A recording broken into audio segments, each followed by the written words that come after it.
নমস্কাৰ প্ৰিয় দৰ্শক, মই শেৱালী। আমাৰ চেনেলৰ অন্য এটি ভিডিঅ'লৈ আপোনাক স্বাগতম জনাইছোঁ। প্ৰিয় দৰ্শক, মাহেকীয়া প্ৰতিগৰাকী নাৰীৰ জীৱনত প্ৰতিমাহেই আহে আৰু মাহেকীয়া সময়ছোৱাত তেওঁ অত্যাধিক যন্ত্ৰণা সহিবলগীয়া হয়। কিন্তু আপুনি কেতিয়াবা নিজে ভাবিছেনে, নাৰীৰ মাহেকীয়া কিয় হয় আৰু মাহেকীয়া সময়ছোৱাত কোনবোৰ কাম কৰিব নালাগে, নহ'লে মহাপাপ লাগে আৰু নৰকত ভয়ংকৰ শাস্তি ভোগ কৰিবলগীয়া হয়। প্ৰিয় দৰ্শক, আজিৰ এই ভিডিঅ'টোত আমি আপোনালোকক ক'ম কি অভিশাপৰ ফলত নাৰীৰ মাহেকীয়া হয় আৰু মাহেকীয়া সময়ত প্ৰতিগৰাকী নাৰীয়ে কোনবোৰ কাম কৰিব নালাগে আৰু ভগৱান শিৱই কি কৈছে এই বিষয়ে সেয়াও আমি আজিৰ এই ভিডিঅ'টোত জানিম। এসময়ৰ কথা, যেতিয়া মাতা পাৰ্বতী পৃথিৱীলোকত ভ্ৰমণ কৰি আছিল, সেই সময়তে এগৰাকী নাৰীয়ে মাহেকীয়া যন্ত্ৰণাত অত্যন্তই কষ্ট পাই চিঞৰি চিঞৰি কান্দি আছিল। তেতিয়াই মাতা পাৰ্বতীৰ দৃষ্টি সেই নাৰীজনীৰ ওপৰত পৰিল। মাতা পাৰ্বতীয়ে তাইক সুধিলে, কি হ'ল সখী, তুমি ইমান কষ্টত কিয় আছা? তেতিয়া সেই নাৰীজনীয়ে ক'লে, হে মাতে, মাহেকীয়াৰ বাবে মই অত্যন্তই যন্ত্ৰণাত ভুগি আছোঁ। সেই নাৰীজনীৰ কথা শুনি মাতা পাৰ্বতীয়ে মনতে ভাবিবলৈ ধৰিলে, আমি নাৰীসকলে মাহেকীয়া সময়ত ইমান অধিক যন্ত্ৰণা সহিবলগীয়া হয়। অৱশেষত মাহেকীয়া কেৱল নাৰীসকলৰেই কিয় হয়? আৰু মাহেকীয়া সময়ত নাৰীসকলক অপবিত্ৰ বুলি কিয় মনা হয়? আমি নাৰীসকল মানুহ নহয় নেকি? তাৰ পিছত তেওঁ নিজৰ মনতেই ভাবে, মোৰ মনত উঠা এই সন্দেহৰ সমাধান এতিয়া ভগৱান শিৱেই কৰিব পাৰিব। এয়াই ভাবি তেওঁ সঁচাকৈয়ে ভগৱান শিৱৰ কাষলৈ যায়। তেতিয়া ভগৱান শিৱই মাতা পাৰ্বতীক ক'লে, হে দেৱী, কি কথা হৈছে? আপুনি হঠাতে ইয়াত কিয় আহিছে? তেতিয়া মাতা পাৰ্বতীয়ে ক'লে, প্ৰভু, আজি মোৰ মনত এটা প্ৰশ্ন উঠিছে আৰু মই আপোনাৰ পৰা আশা কৰিছোঁ যে আপুনি মোৰ প্ৰশ্নৰ উত্তৰ দি মোক সন্তুষ্ট কৰিবৰ চেষ্টা কৰিব। তেতিয়া ভগৱান শিৱে ক'লে, হে দেৱী, আপোনাৰ মনত যি প্ৰশ্ন আছে সেয়া মোক কোৱা। মই আপোনাৰ প্ৰশ্নৰ উত্তৰ দি আপোনাক সন্তুষ্ট কৰাৰ চেষ্টা কৰিম। তেতিয়া মাতা পাৰ্বতীয়ে ক'লে, প্ৰভু, মোৰ প্ৰশ্ন হৈছে, নাৰীসকলৰ প্ৰতিমাহে কিয় মাহেকীয়া হয় আৰু তেওঁলোকে ইমান অধিক যন্ত্ৰণা কিয় সহিবলগীয়া হয়? আৰু সঁচাকৈয়ে মাহেকীয়া সময়ত নাৰী অপবিত্ৰ হৈ যায় নেকি? আৰু মাহেকীয়া সময়ত কি কি কাম কৰিব নালাগে, নহ'লে পাপ লাগে? তেতিয়া ভগৱান শিৱে ক'লে, হে দেৱী, ইয়াৰ পিছত প্ৰাচীন কালত নাৰীয়ে অভিশাপ পাইছিল আৰু এই অভিশাপৰ বাবেই নাৰীসকলৰ মাহেকীয়া হয়। তেতিয়া মাতা পাৰ্বতীয়ে ক'লে, কি অভিশাপ প্ৰভু, মোক কোৱা। মই এই অভিশাপৰ বিষয়ে জানিব বিচাৰিছোঁ। তেতিয়া ভগৱান শিৱে ক'লে, মই আপোনাক ইয়াৰ উত্তৰ এটা প্ৰাচীন কাহিনীৰ জৰিয়তে দিম। আৰু যদি আপুনি এই কাহিনীটো সম্পূৰ্ণ মনোযোগেৰে শেষলৈকে শুনে, তেন্তে আপোনাৰ সকলো প্ৰশ্নৰ উত্তৰ আপুনি নিজেই পাই যাব। তেতিয়া মাতা পাৰ্বতীয়ে ক'লে, প্ৰভু, আপুনি কাহিনীটো শুনাওক। মই সম্পূৰ্ণ মনোযোগেৰে শেষলৈকে কাহিনীটো শুনিম। তেতিয়া কাহিনীটো শুনাই থাকোঁতে ভগৱান শিৱে ক'লে, প্ৰাচীন কালৰ কথা, এখন নগৰত শুকদেৱ নামৰ এজন ব্ৰাহ্মণ বাস কৰিছিল। তেওঁৰ সকলো বেদ আৰু শাস্ত্ৰৰ জ্ঞান আছিল। তেওঁ এজন দীপ্তিমান, অতি বুদ্ধিমান আৰু ধৰ্মৰ পথত চলা এজন উৎকৃষ্ট ব্ৰাহ্মণ আছিল। তেওঁৰ নগৰৰ সকলো মানুহে তেওঁক বহুত সন্মান কৰিছিল। শুকদেৱ প্ৰতিদিনেই যজ্ঞ কৰিছিল তথা দান ধৰ্ম পালন কৰাৰ লগতে সন্ধিয়া উপাসনাও কৰিছিল। শুকদেৱৰ পত্নীৰ নাম আছিল তপস্যা। তেওঁৰ পত্নীও তেওঁৰ দৰে অতি চৰিত্ৰৱান, গুণৱান আৰু পতিব্ৰতা ধৰ্ম পালন কৰা এগৰাকী নাৰী আছিল। এদিনাখন শুকদেৱে নিজৰ ঘৰত ভগৱান সত্যনাৰায়ণৰ পূজা ৰাখিছিল আৰু সকলো ব্ৰাহ্মণ আৰু নগৰবাসীক নিজৰ ঘৰলৈ ভোজৰ বাবে নিমন্ত্ৰণ দিছিল। তেওঁৰ পত্নীয়ে নিজৰ ঘৰতে ভোজত বিভিন্ন ধৰণৰ ভোজন তৈয়াৰ কৰিছিল। তাৰ পিছত যেতিয়া সকলো ব্ৰাহ্মণে আহি উপস্থিত হৈছিল, তেতিয়া পূজা আৰম্ভ কৰা হৈছিল। সকলো ব্ৰাহ্মণেই পূজা কৰিলে আৰু পূজা শেষ হোৱাৰ পাছত শুকদেৱে সকলো ব্ৰাহ্মণৰ ভৰি ধুৱে আৰু তেওঁলোকক বৰ মৰমেৰে নিজৰ ঘৰলৈ বহুৱাই ভোজন কৰাইছিল। তাৰ পিছত শুকদেৱে নগৰবাসীকো বস্ত্ৰ আদি দান কৰিছিল। যেতিয়া সকলোৱে ভজন কৰিলে আৰু সকলোকে বিদায় দিয়া হৈছিল, তাৰ পিছত শুকদেৱে নিজৰ ঘৰৰ বাহিৰলৈ ওলাই আহিল। বাহিৰলৈ আহি তেওঁ দেখিলে যে তেওঁৰ ঘৰৰ সন্মুখত এটা কুকুৰ আৰু এটা গাহৰিয়ে একেলগে কিবা কথা পাতি আছে। যেতিয়া শুকদেৱে সেই কুকুৰ আৰু গাহৰিৰ কথাবোৰ শুনিলে, তেওঁ বৰ আশ্চৰ্য হৈ উঠিল, কাৰণ সেই কুকুৰ আৰু গাহৰি কোনোৱে নাছিল। সেয়া তেওঁৰ নিজৰ পিতৃ-মাতৃ আছিল, যিসকল পূৰ্বজন্মত পাপকৰ্ম কৰাৰ বাবে এই জন্মত কুকুৰ আৰু গাহৰি হৈ জন্ম লৈছিল। এই কথা জানি শুকদেৱে মনতে ভাবিবলৈ ধৰিলে, এয়াচোন মোৰেই নিজ মাতৃ-পিতৃ, যিসকল মোৰ ঘৰলৈ পশু হৈ আহিছে।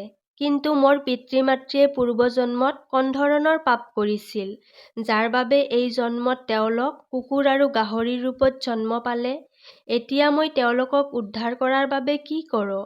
তাৰ পিছত ৰাতি হৈ পৰিল আৰু তেওঁ নিজৰ বিচনাত শুই পৰিল। কিন্তু তেওঁৰ টোপনি নাহিল।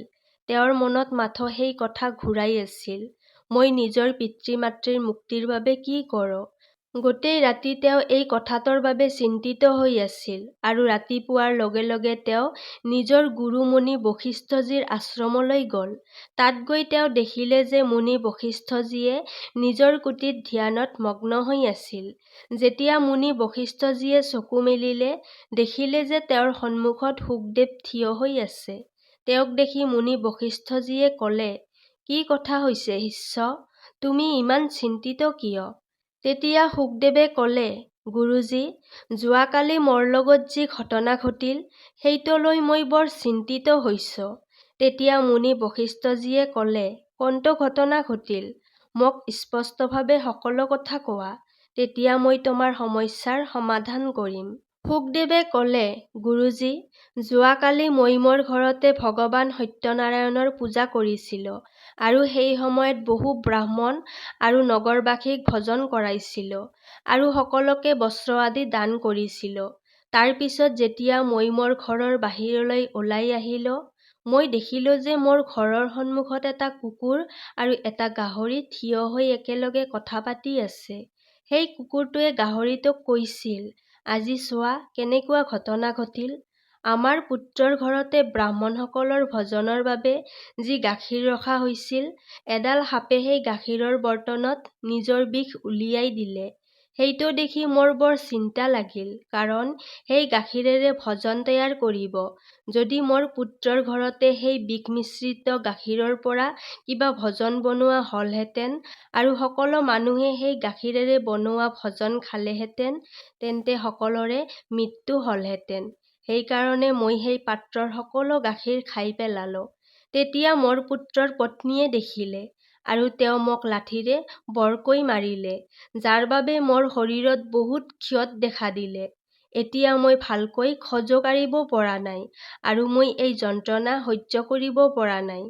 কুকুৰটোৰ কথা শুনি গাহৰিটোৱে বৰ দুঃখিত হৈ পৰিল আৰু গাহৰিটোৱে কুকুৰটোক ক'বলৈ ধৰিলে, "এতিয়া মই তোমাক মোৰ দুখৰ কাৰণ কওঁ। পূৰ্বজন্মত মই এই ব্ৰাহ্মণৰ মাতৃ আছিলোঁ আৰু আজি এই ব্ৰাহ্মণে সকলো মানুহক ভোজন কৰালে, কিন্তু তেওঁ মোৰ সন্মুখত ভোজনৰ কোনো সামগ্ৰী নিদিলে আৰু মোক পানীও নিদিলে।"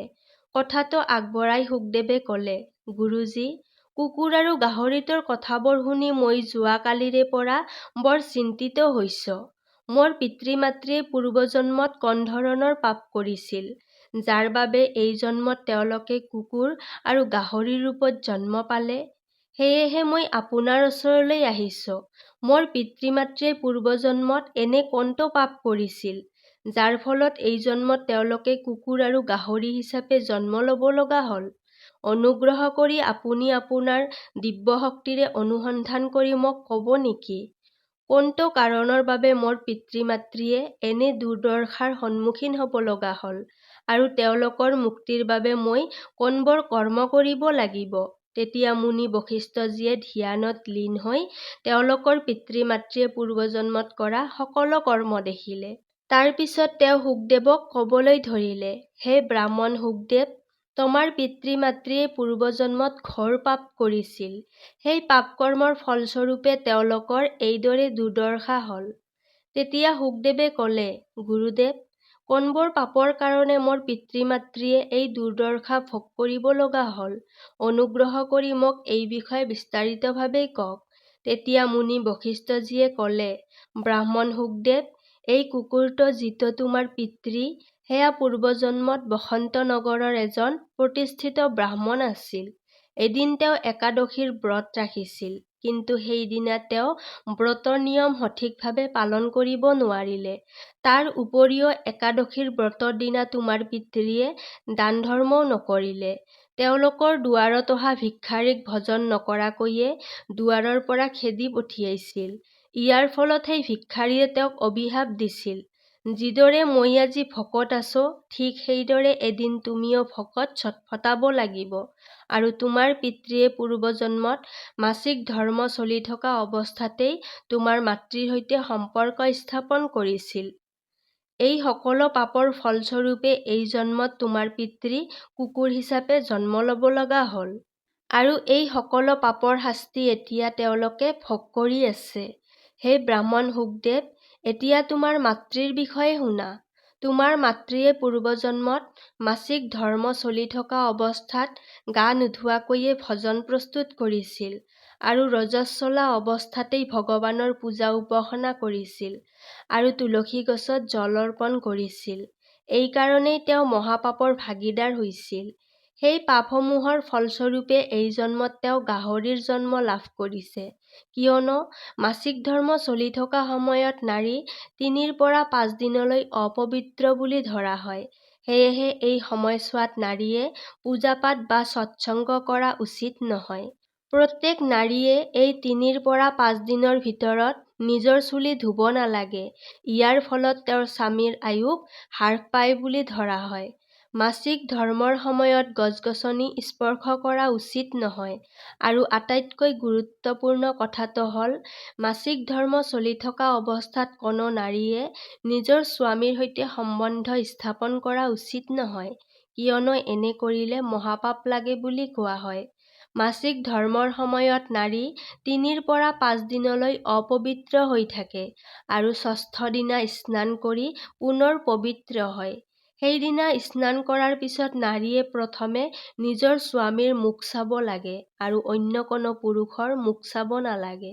যদি স্বামী সন্মুখত উপস্থিত নাথাকে, তেন্তে সূৰ্যদেৱৰ দৰ্শন কৰিব লাগে। গুৰু বশিষ্ঠজীয়ে শুকদেৱক ক'লে, হে ব্ৰাহ্মণ শ্ৰেষ্ঠ, এইবোৰ পাপৰ কাৰণতেই তোমাৰ পিতৃয়ে কুকুৰ আৰু তোমাৰ মাতৃয়ে গাহৰিত জন্ম লাভ কৰিলে। মুনি বশিষ্ঠজীৰ এই কথা শুনি শুকদেৱে ক'লে, হে গুৰুদেৱ, আপুনি মোক এইটো জনালে যে কোনবোৰ পাপৰ কাৰণে মোৰ পিতৃ-মাতৃয়ে কুকুৰ আৰু গাহৰিত জন্ম পালে। কিন্তু আপুনি এইটো নক'লে যে এতিয়া মই মোৰ পিতৃ-মাতৃৰ মুক্তিৰ বাবে কি কৰিব লাগিব। তেতিয়া গুৰু বশিষ্ঠজীয়ে ক'লে, হে ব্ৰাহ্মণ শুকদেৱ, যিকোনো অমাৱস্যাৰ দিনা তোমাৰ পিতৃ-মাতৃৰ মুক্তিৰ বাবে শ্ৰাদ্ধ আৰু অৰ্পণ কৰা, দান ধৰ্ম কৰা, গৰুৰ সেৱা আৰু গৰু মাতাক ভোগ প্ৰদান কৰা, লগতে তোমাৰ পিতৃ-মাতৃৰ মুক্তিৰ বাবে ভগৱানৰ ওচৰত প্ৰাৰ্থনা কৰা। তাৰ পিছত শুকদেৱে নিজৰ ঘৰলৈ গৈ অমাৱস্যাৰ দিনা শ্ৰাদ্ধ কৰে আৰু এইদৰে তেওঁৰ পিতৃ-মাতৃৰ মুক্তি প্ৰাপ্ত হয়। তাৰ পিছত কাহিনী আগবঢ়াই ভগৱান শিৱে মাতা পাৰ্বতীক ক'লে, হে দেৱী, এতিয়াতো আপুনি নিশ্চয় বুজি পাইছে যে নাৰীসকলে মাহেকীয়া হোৱা সময়ত কোনবোৰ কাম কৰিব নালাগে। এতিয়া মই আপোনাক এইটোও ক'ম যে নাৰীসকলৰ মাহেকীয়া কিয় হয়। আৰু মাহেকীয়াৰ সময়ত তেওঁলোকে ইমান বেদনাৰ সন্মুখীন হ'বলগীয়া কিয় হয়। ইয়াৰ কাৰণো শুনা। সত্যযুগত কালকেয় নামৰ এজন প্ৰসিদ্ধ দানৱ আছিল। দানৱ হোৱাৰ বাবে তেওঁৰ স্বভাৱো দানৱী প্ৰকৃতিৰ আছিল আৰু তেওঁ সদায় যুদ্ধ কৰিবলৈ সাজু থাকে। তাৰ পিছত এদিন সকলো দানৱে কালকেয় নামৰ দানৱৰ সৈতে মিলি স্বৰ্গলোকত দখল কৰিবলৈ আক্ৰমণ কৰে। সেই অসুৰসকলৰ লগত ভয়ংকৰ শক্তিশালী অস্ত্ৰ আৰু খঞ্জৰ আছিল। এই সকলো দেখি স্বৰ্গলোকৰ সকলো দেৱতা ভয়তে ব্ৰহ্মাজীৰ ওচৰলৈ যায়। সকলো দেৱতাক একেলগে দেখি ব্ৰহ্মাজীয়ে ক'লে, কি কথা, আপোনালোক সকলোৱে ইমান আতংকিত কিয়? আৰু সকলো একেলগে মোৰ ওচৰলৈ কিয় আহিছা? স্বৰ্গলোকত সকলো ঠিক আছেনে? তেতিয়া দেৱতাসকলে ক'লে, নহয় ব্ৰহ্মদেৱ, স্বৰ্গলোকত কিছু ঠিক নাই। স্বৰ্গলোকত দখল কৰিবলৈ দানৱসকলে আক্ৰমণ কৰিছে। এইকাৰণেই আমি সকলো আপোনাৰ ওচৰলৈ সহায়ৰ বাবে আহিছোঁ। কাৰণ দানৱৰ কাষত অস্ত্ৰ-শস্ত্ৰ আছে আৰু আমাৰ কাষত অস্ত্ৰ-শস্ত্ৰ নাই। তেতিয়া ব্ৰহ্মাজীয়ে ক'লে, আপোনালোক সকলো দেৱতা এই মুহূৰ্ততেই মহৰ্ষি দধিচিৰ ওচৰলৈ যাওক। তেওঁ নিজৰ শৰীৰৰ হাড়ৰ পৰা আপোনালোকক অস্ত্ৰ-শস্ত্ৰ প্ৰদান কৰিব আৰু সেই অস্ত্ৰ-শস্ত্ৰ ব্যৱহাৰ কৰি আপোনালোকে দানৱসকলক বধ কৰিব পাৰিব। তাৰ পিছত সকলো দেৱতা মহৰ্ষি দধিচিৰ আশ্ৰমলৈ যায় আৰু সকলোৱে প্ৰণাম জনাই ক'লে, হে মহৰ্ষি দধিচ, স্বৰ্গলোকত দানৱসকলে আক্ৰমণ কৰিছে আৰু তেওঁলোকৰ সৈতে যুদ্ধ কৰিবলৈ আমাৰ কাষত কোনো অস্ত্ৰ-শস্ত্ৰ নাই। সেইবাবে আমি আপোনাৰ ওচৰলৈ সহায় বিচাৰি আহিছোঁ। অনুগ্ৰহ কৰি আপুনি আমাক অস্ত্ৰ-শস্ত্ৰ প্ৰদান কৰক। দেৱতাসকলৰ এই কথা শুনি মহৰ্ষি দধিচিয়ে তেওঁলোকক নিজৰ শৰীৰৰ হাড়ৰ পৰা তৈয়াৰ কৰা অস্ত্ৰ-শস্ত্ৰ প্ৰদান কৰিলে। তাৰ পিছত সকলো দেৱতা সেই অস্ত্ৰ-শস্ত্ৰ লৈ স্বৰ্গলোকলৈ উভতি যায় আৰু দানৱসকলৰ সৈতে যুদ্ধ আৰম্ভ কৰে। সেই যুদ্ধত ইন্দ্ৰদেৱো আছিল, যিয়ে দানৱসকলক পৰাজিত কৰি আছিল। এইদৰে দেৱতা আৰু দানৱৰ মাজত আকাশমাৰ্গত ভয়ংকৰ যুদ্ধ চলিল। তাৰ পিছতেই দেৱৰাজ ইন্দ্ৰ আৰু দানৱ কালকেয় পুনৰ এবাৰ মুখামুখি হয়। দুয়োৰে মাজত ভয়ংকৰ যুদ্ধ হয় আৰু দেৱৰাজ ইন্দ্ৰই নিজৰ ব্ৰজৰে প্ৰহাৰ কৰি কালকেয়ক বধ কৰে। কিন্তু তেওঁৰ শৰীৰত ব্ৰহ্মহত্যাৰ বাস আছিল, যাৰ ফলত ইন্দ্ৰদেৱৰ ওপৰত ব্ৰহ্মহত্যাৰ পাপ লাগে। সেইকাৰণেই দেৱৰাজ ইন্দ্ৰ ব্ৰহ্মদেৱৰ ওচৰলৈ যায় আৰু তেওঁৰ পৰা ব্ৰহ্মহত্যাৰ পৰা মুক্তি পোৱাৰ উপায় সোধে। তেতিয়া ব্ৰহ্মদেৱে কয়, হে ইন্দ্ৰদেৱ, এই ব্ৰহ্মহত্যাৰ মহাপাপৰ পৰা মুক্ত হোৱাৰ একমাত্ৰ উপায় হৈছে এই ব্ৰহ্মহত্যাক 4টা ভাগত ভাগ কৰি দান কৰি দিয়া। ইয়াৰ দ্বাৰা আপুনি এই পাপৰ পৰা সম্পূৰ্ণৰূপে মুক্ত হ'ব পাৰিবা। তেতিয়া ইন্দ্ৰদেৱে ক'লে, ঠিক আছে। তাৰ পিছত ব্ৰহ্মদেৱে ক'লে, আপোনাৰ ব্ৰহ্মহত্যাৰ পাপৰ 1/4 অগ্নিৰ ভিতৰত থাকিব, কাৰণ যি মানুহে অগ্নিক আহুতি নিদিয়ে তেওঁ এই পাপ ভোগ কৰিব লাগিব। আৰু আপোনাৰ পাপৰ দ্বিতীয় 1/4 পানীৰ ভিতৰত থাকিব। যিয়ে পানীত থু পেলায় অথবা পানীত মল-মূত্ৰ ত্যাগ কৰে তেওঁলোকেও এই পাপ ভোগ কৰিব লাগিব। আৰু আপোনাৰ পাপৰ তৃতীয় 1/4 গছ-গছনি আৰু বৃক্ষৰ ভিতৰত থাকিব। যিয়ে কোনো কাৰণ নথকাকৈয়ে গছ কাটিব তেওঁলোকেও ব্ৰহ্মহত্যাৰ পাপত পৰিব। তাৰ পিছত কাহিনী আগবঢ়াই ভগৱান শিৱে কয়, হে দেৱী, এইদৰে ব্ৰহ্মহত্যাৰ পাপৰ পৰা ৰক্ষা পাবৰ বাবে ইন্দ্ৰদেৱে পাপৰ 3 ভাগ অগ্নি, পানী আৰু বৃক্ষক প্ৰদান কৰিছিল আৰু ইয়াৰ 4ৰ্থ অংশ মহিলাসকলেই লৈছিল। সেইকাৰণে আজিৰ মহিলাসকলৰ মাহেকীয়া হয় আৰু বেছি যন্ত্ৰণা ভুগিবলগীয়া হয়। সেইকাৰণেই যি পুৰুষে মাহেকীয়াৰ সময়ত মহিলাসকলক স্পৰ্শ কৰে অথবা তেওঁৰ সৈতে সম্পৰ্ক স্থাপন কৰে তেওঁলোকেও ব্ৰহ্মহত্যাৰ পাপত পৰে। প্ৰিয় দৰ্শক, আপোনালোকৰ এই কাহিনীটো কেনেকুৱা লাগিল কমেণ্ট কৰি নিশ্চয় জনাব। তেতিয়াহ'লে আজিলৈ ইয়াতেই সামৰিছোঁ। কাইলৈ পুনৰ লগ পাম আন এটি ভিডিঅ'ৰ সৈতে। ধন্যবাদ।